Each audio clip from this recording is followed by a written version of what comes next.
So Beterbiev wanted Benavidez. The fight was there. The older champion accepted the danger. The younger hunter never answered. Now that changes the story, because Benavidez says he wants monsters, and Beterbiev is a monster, and he's still dangerous and still available. Now Bata Biev wants Bivol first and Benavidez second.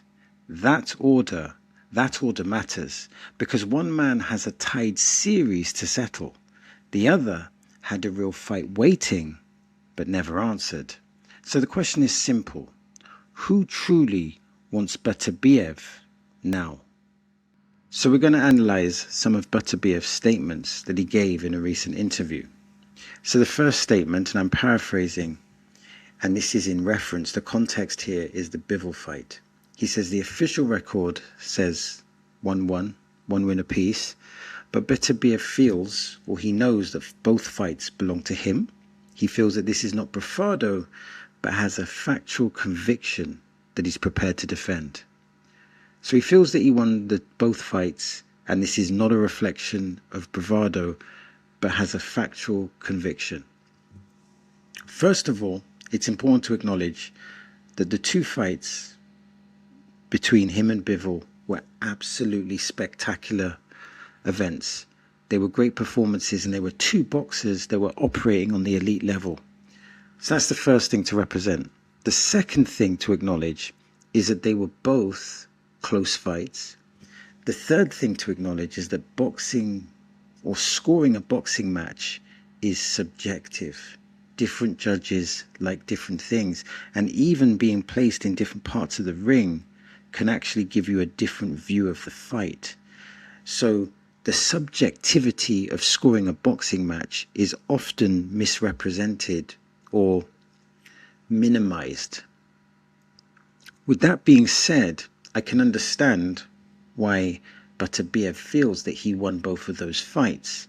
However, the factual conviction, I think, is objectively misplaced, because the fight was close, both fights were close, and because boxing is so subjective as a scoring, if boxing is subjective to score, if we accept that premise and both fights were close, then how can you objectively be so convinced that you win the fight?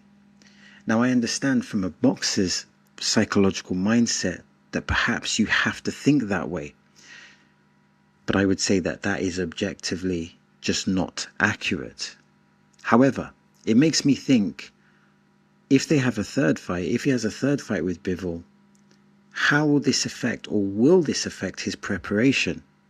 And if he already thinks he won the first two fights, what happens if it's another close fight and then he's on the losing end of that? I think it's important that boxers are confident and that boxers are truthful, and I believe Bata Biev is both of those things, but also it's important to have accountability.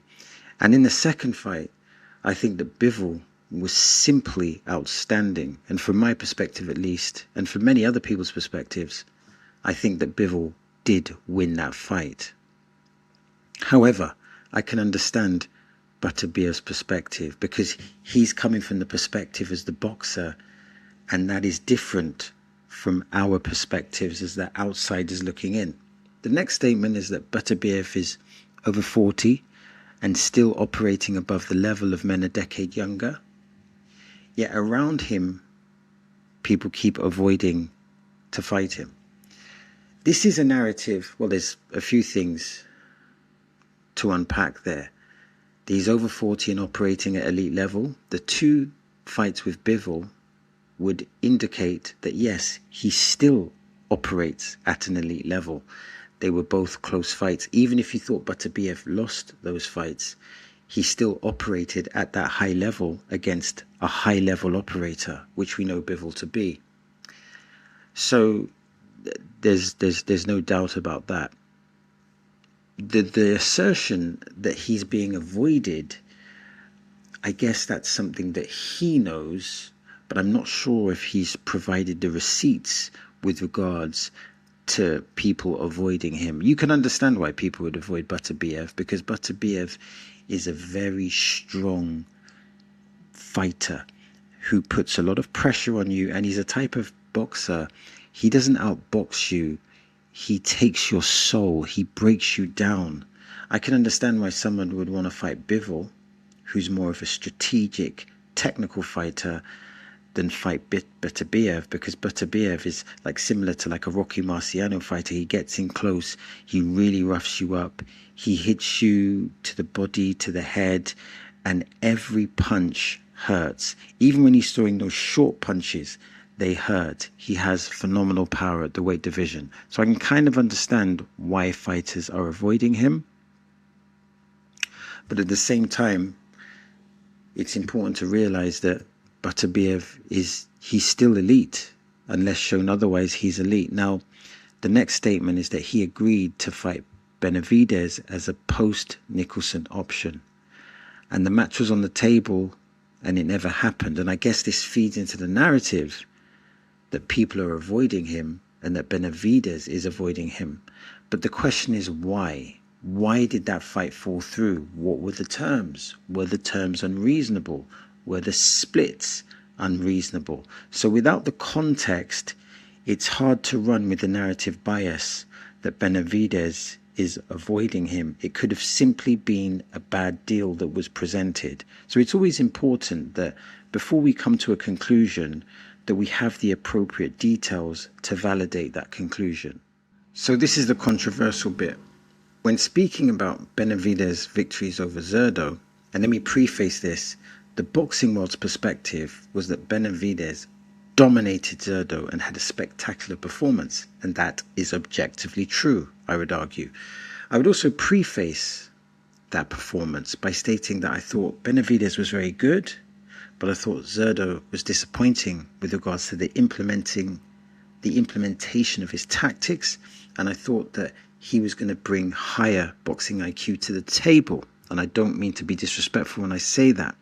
Benavidez was brutal, he was vicious, he had those beautiful left hooks, those short left hooks that he used, and also he did something that Evander Holyfield used to do a lot, and that's increase his intensity at the end of the round. So when there was like 30 seconds left of the round, Benavidez would increase his intensity. Now when Evander Holyfield would do this, it would be called the drill. So Benavidez utilized the drill effectively against Zurdo, and it was a very effective strategy. So anyway, let's get back to Bata Biev's assessment.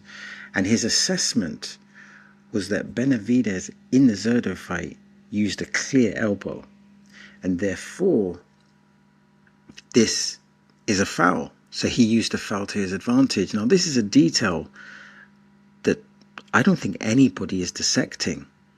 And it's funny because Beterbiev doesn't seem to be like a Machiavellian type boxer. He doesn't seem to be a boxer that tries to plant psychological seeds to, undermine an opponent. So I'm assuming, based on the character that I think Beterbiev is, and remember I'm an outsider looking in, I'm assuming that that's his objective truth. He feels that Benavidez used an elbow in that fight to his advantage.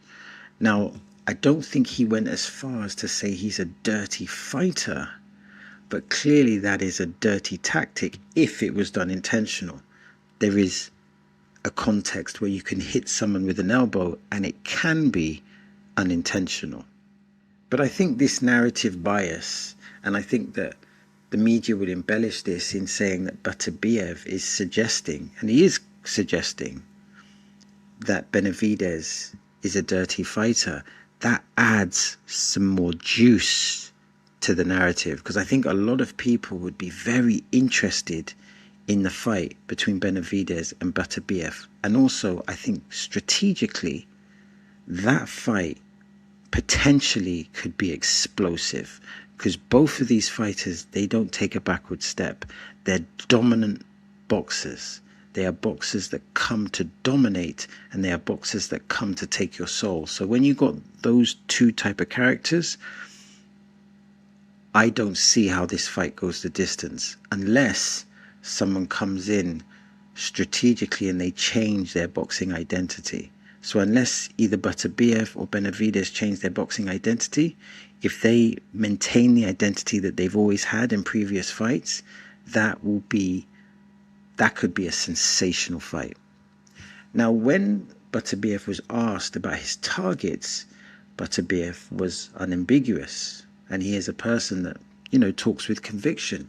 From his perspective, this is where he sees his trajectory. Bivol first for the trilogy, and that'll be a great fight, and then Benavidez second. And again, that could be a sensational affair. So here is my final statement. Think of this. Bata Biev not conceding defeat against Bivol, that may reveal his championship mindset, and his criticisms of Benavidez may reveal his intention to engage with battle with him. These, of course, are dangerous fights against high-level operators.